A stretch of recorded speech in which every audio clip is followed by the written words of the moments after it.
नमस्कार, स्वागत है आपका वंदे मातरम न्यूज पर। आपके साथ मैं हूं शारदा यादव। खबरों की ओर आगे बढ़ने से पहले नजर डालते हैं आज की सुर्खियों पर। युवाओं के विकास के लिए मोदी सरकार ने अनेक कार्य किए, सरोज पांडे।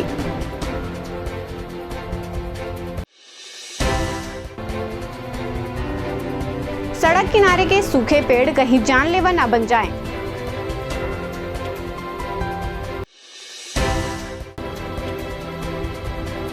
बिजली बिल से उपभोक्ता परेशान, शिकायत पर नहीं हो रही कार्यवाही। अब खबरें विस्तार से।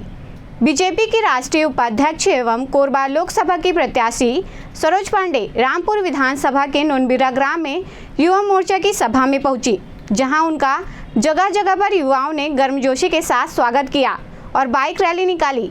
युवा जोहार कार्यक्रम को संबोधित करते हुए सरोज पांडे ने कहा कि युवा राष्ट्र के विकास में स्वामी विवेकानंद के पद चिन्हों पर चलते हुए सहभागी बने। आपके बीच में उपस्थित है लोकसभा चुनाव के लिए, और ये चुनाव ऐसे समय में हो रहा है जहां एक तरफ कांग्रेस है और दूसरी तरफ भारतीय जनता पार्टी है। हमारे ऐसे प्रधानमंत्री हैं जिन्होंने युवाओं के लिए पहली बार देश के किसी प्रधानमंत्री ने ये कहा कि जाति केवल 4 होती है और उसमें एक जाति युवाओं की होती है। और हमारे प्रधानमंत्री जी ने कहा कि हमको लोगों को अलग अलग जातियों में बांटा जाता है।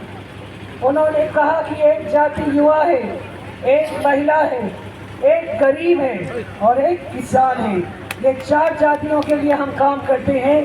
ये हमारे प्रधानमंत्री नरेंद्र मोदी जी की सोच है और प्रधानमंत्री नरेंद्र मोदी जी ने इन 4 वर्गों के लिए बहुत काम किया। छत्तीसगढ़ में तारी की, छत्तीसगढ़ में तारी की। सड़क किनारे खड़े सूखे पेड़ हादसे को न्योता दे रहे हैं।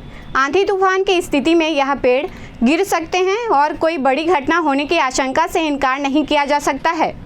पूर्व में नगर निगम एवं विद्युत वितरण विभाग द्वारा सूखे पेड़ों को कटवा दिया जाता था, लेकिन अब इस ओर ध्यान नहीं दिया जा रहा है।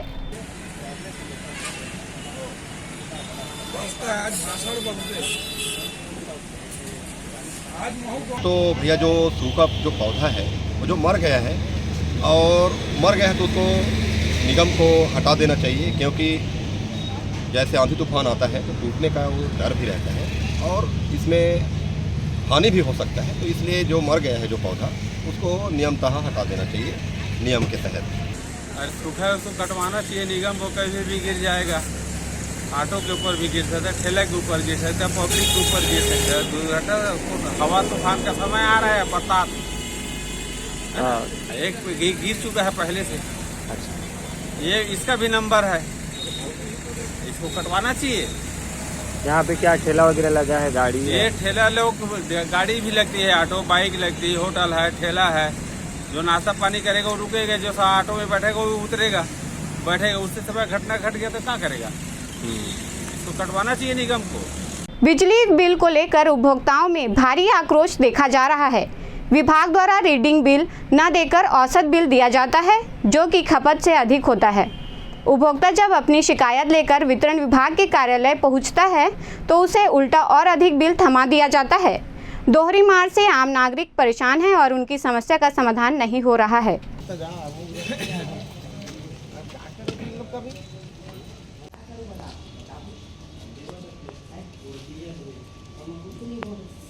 मैं गोकुल नगर हाउसिंग बोर्ड में किराए पे रह रहा हूँ। ठीक है, हम लोग परिवार में 2 सदस्य हैं। मेरे यहाँ LED बल्ब जल रहा है, टीवी चल रहा है, फ्रिज चल रहा है ना। गर्मी का दिन है, कूलर चल रहा है ना। लेकिन उटपुटांग बिजली बिल मेरे यहाँ आते जा रहा है ना। टोटल अभी मेरा 5,000 मैंने पे किया हुआ था, है ना, 21/2023 में। ठीक है, तीसरे मंथ में 5,000 पे किया था। उसके बाद अभी तक का बिल मेरा जुड़ के आया है टोटल 24,070 रुपये। किस हिसाब में दो व्यक्ति कितना खर्च कर लेंगे? कितने दिन का है ये? हो गया मान के चलिए साल भर का। साल भर में भी 24,000 का बिजली बिल 2 सदस्य नहीं जला सकते, जबकि मैं एनी टाइम बाहर, मेरी मिसेस बाहर रहती है, तो बिजली का उपयोग कहाँ हो रहा है? मीटर सही है बोलते हैं इन लोग, तो तो मीटर ऑटोमेटिक कैसे चलता है? क्या लगता है क्या हो रहा है आपके साथ? क्या मीटर चेंज करने भी बोला गया, लेकिन अभी तक कोई चेंजेस नहीं है ना। मीटर सही है बोल रहे हैं। क्या लग रहा है इसमें घूसखोरी चल रहा है? क्या लग रहा है कुछ? इसमें घुसखोरी भी हो सकता है ना। तो मीटर रीडिंग करने वाले की भी गलती हो सकता है, या तो मीटर में फॉल्ट है तो उसको सुधारा जाए, है ना, या तो मीटर चेंज करें, उसके बाद हम बिजली बिल को पे करेंगे। भाई मैं 5-6 महीना हो गया मैं घर खरीदे हुआ, तो बंद है अभी तक वो। और मीटर रीडिंग अपने हिसाब से मतलब कितना भेजे पड़े हैं, बस बंद है बोल के। आपका मतलब जहाँ घर है वो बंद है अभी? बंद है 6-7 महीना हो गया बंद है। जब फिर भी वहाँ बिजली बिल आ रहा है? बिजली बिल आ रहा है। तो क्यों आ रहा है? कुछ जब कोई चला नहीं रहा है तो क्यों आ रहा है? वही तो वही पता करना है क्यों भेज रहे हैं इतना। 5,000 अभी भेजे हैं। क्या लगता है, क्या लग रहा है? कालाबाजारी या कुछ घूसखोरी चल रही है? अपना मन मौजी से कर रहे हैं, मन मर्जी जो पाए वो भेज दे रहे हैं बस। वहाँ पहुँचते नहीं है, कुछ भी लिख देते हैं। कुछ भी लिख दे रहे हैं अपने मन से। मेन बात वही है। हाँ, किसकी गलती है? क्या लगता है? गलती है रीडिंग लेने वाले लोग का गलती है। अपने हिसाब से जो भेज दे रहे हैं, मन आ रहे हैं देख रहे हैं बंद है तो वो अपने हिसाब से बंद है बोल के भेजे पड़े हैं यहाँ पर। बिजली विभाग में प्रावधान है कि जिनका मीटर बंद रहता है, जब तक मीटर उसका ना बदल दिया जाए तब तक उनके जो पिछला खपत है उसको आधार मान करके औसत बिलिंग किया जाता है, ताकि उपभोक्ता को भी नुकसान ना हो और बिजली विभाग को भी नुकसान ना हो। और जहाँ तक परिसर बंद है और बिजली बिल आ रहा है, उसके संबंध में है कि बिजली विभाग का एक नियम है कि अगर मान लो किसी उपभोक्ता का परिसर बंद है तो 2 महीने तक उसको लॉक डोर का बिल दिया जाता है। एक औसत निर्धारण करके बिल देते हैं, और जब उसका तीसरे महीने चौथे महीने जब भी उसकी रीडिंग मिल जाती है, उस रीडिंग से घटा करके उसको संशोधित कर दिया जाता है। क्योंकि इसका प्रावधान बनाया गया है ताकि जो बंद परिसर का भी एक बिल भी जारी होता रहे, कम से कम और लोगों को इसकी जानकारी हो। सर, जैसे घर में कोई सदस्य अगर नहीं है फिर भी अगर बिजली बिल पहुंच रही है तो इस पर क्या होना चाहिए? निश्चित रूप से उसमें कहीं ना कहीं बिजली बिल, मिनिमम बिजली बिल देने का प्रावधान है, चाहे वो उपभोक्ता घर में रहे न रहे। अगर उस उपभोक्ता के घर में बिजली कनेक्शन विद्यमान है तो उसको एक न्यूनतम बिजली बिल जारी होता रहेगा।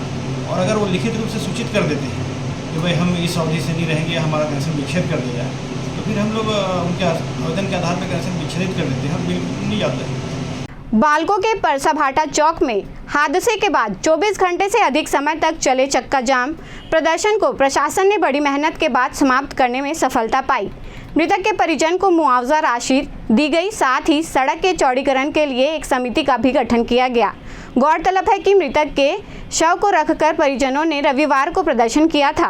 कल शाम को 4:30 बजे के आसपास इस हाईवे ने, आपके पीछे दिख रहे हाईवे ने, मेरे पापा जो ऑटो चालक है उसको ठोक दिया है। मेरे पापा की उसमें दर्दनाक मृत्यु हो गई है। इन लोग प्रशासन के नाम पे बस थोड़ा बहुत पैसा दे रहे हैं और मामले को दबा दिया जा रहा है। संयुक्त आयोजन समिति द्वारा भारत रत्न डॉक्टर भीमराव अंबेडकर जयंती के अवसर पर मुड़ापार से घंटाघर तक रैली निकाली गई। घंटाघर ओपन थिएटर में मंचीय कार्यक्रम के तहत सांस्कृतिक कार्यक्रम प्रस्तुत किए गए। इस दौरान बड़ी संख्या में लोग उपस्थित रहे।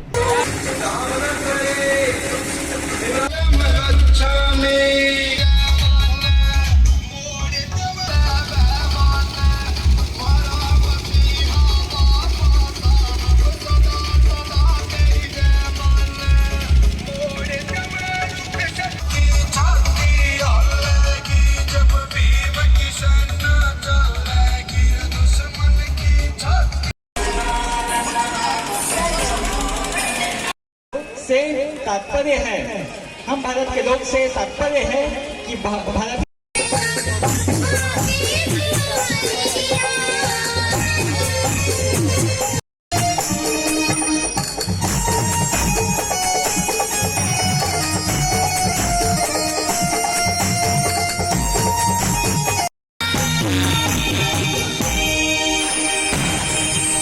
बहुत ही सुंदर जारे जारे बहना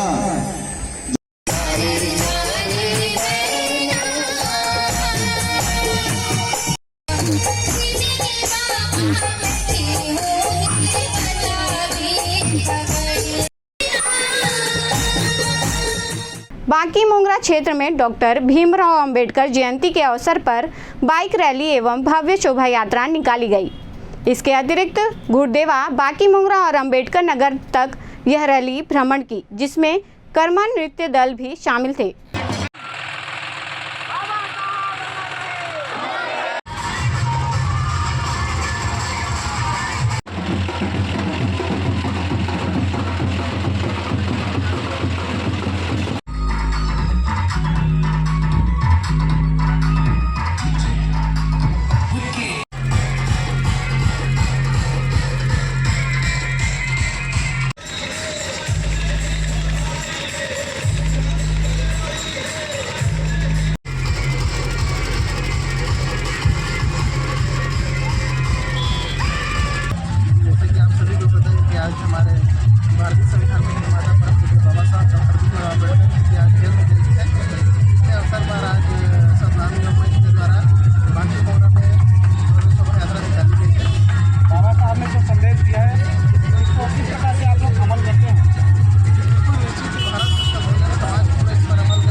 साथ हमारा जो बहुजन समाज है सत्ता में जो मंच के प्रधान रहे, आज हम लोग बाबा जी की जयंती का अवसर पर आज रैली निकालेंगे। कोरबा लोकसभा कांग्रेस प्रत्याशी व सांसद ज्योत्सना चरणदास महंत द्वारा अपने सघन जनसंपर्क के दौरान कांग्रेस के न्याय पत्र को प्रमुखता से रखा जा रहा है। सांसद ने उपस्थित जन समुदाय को बताया कि कांग्रेस हमेशा से अन्नदाता किसानों के बारे में सोचती आई है और उनके लिए बेहतर से बेहतर करने की कोशिश है। के ऊपर कोई संकट आता है तो उसका इलाज भी फ्री करेंगे और उसको जीवन बीमा भी देंगे ताकि उसके परिवार को उसके जाने के बाद कभी दुर्घटना बनी ये पहला पारित होगा, क्योंकि ये 5 साल से हमारे किसान भाई दिल्ली में अनशन कर रहे हैं, आंदोलन कर रहे हैं और 700 से 800 के बीच में हमारे किसान बलि दे चुके हैं, लेकिन हम वो नहीं सुन रहे हैं। तो उसको सुन के MSP लागू होगा नहीं। दूसरा, किसान के जितने भी कर्जा है वो सब माफ होगा पहली बार, क्योंकि जब भी कांग्रेस की सरकार बनी है, पिछली बार जब मनमोहन सरकार की बनी थी तब भी 76 लाख करोड़ ऐसा सब पूरे देश में हुआ था। हमारी जो यहाँ पर कांग्रेस की सरकार बनी थी छत्तीसगढ़ में, तब भी आप मन के कर्जा माफ हुई तो बिजली बिल हाफ हुए थे कि नहीं। तो कांग्रेस हमेशा किसानों के बारे में सोचती है, अन्नदाता के बारे में सोचती है। तो आप लोगों का जो किसानी का जो भी कर्जा होगा वो माफ होगा। देश विदेश में अपनी महिमा के लिए प्रख्यात मां सर्वमंगला मंदिर में भक्तों की भारी भीड़ उमड़ रही है। दर्शन का लाभ लेने हर आम और खास पहुंच रहे हैं। मंदिर में डॉक्टर चरणदास महंत पहुंचे और पूजा अर्चना कर माता का आशीर्वाद लिया।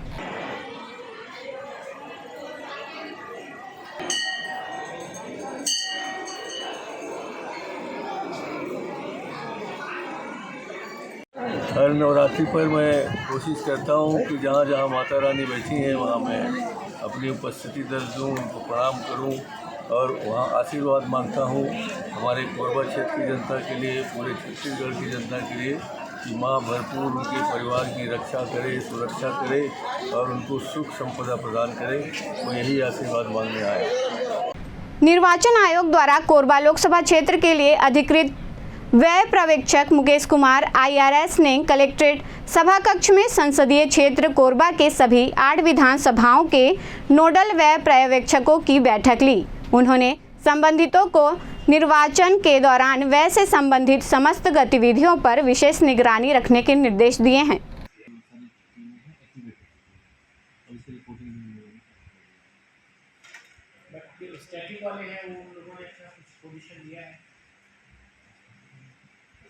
चैत्र माह में भी छठ पूजा की जाती है और 4 दिनों का पर्व सोमवार को सुबह सूर्य को अर्घ्य देने के साथ समाप्त हो गया। पहले दिन कद्दू भात का सेवन किया जाता है। दूसरे दिन खरना के बाद उपवास शुरू होता है। व्रतधारी उगते सूरज को अर्घ्य देने के बाद व्रत का समापन करते हैं।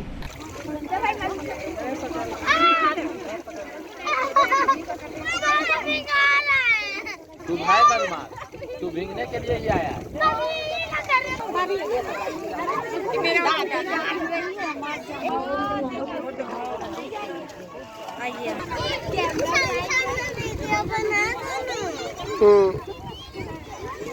देखो मैं आपके पास आ जाती हूँ।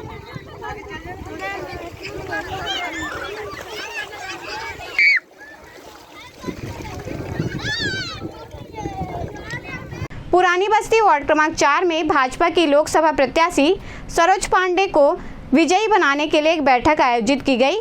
बैठक में जोगेश लांबा, विकास अग्रवाल, भुवनेश्वर देवांगन, मनीष महेश्वरी और रमेश पोद्दार सहित बड़ी संख्या में कार्यकर्ता उपस्थित रहे। खबरों का सिलसिला यूं ही जारी रहेगा। देखते रहिए वंदे मातरम न्यूज। मिलते हैं अगले बुलेटिन में, तब तक के लिए नमस्कार।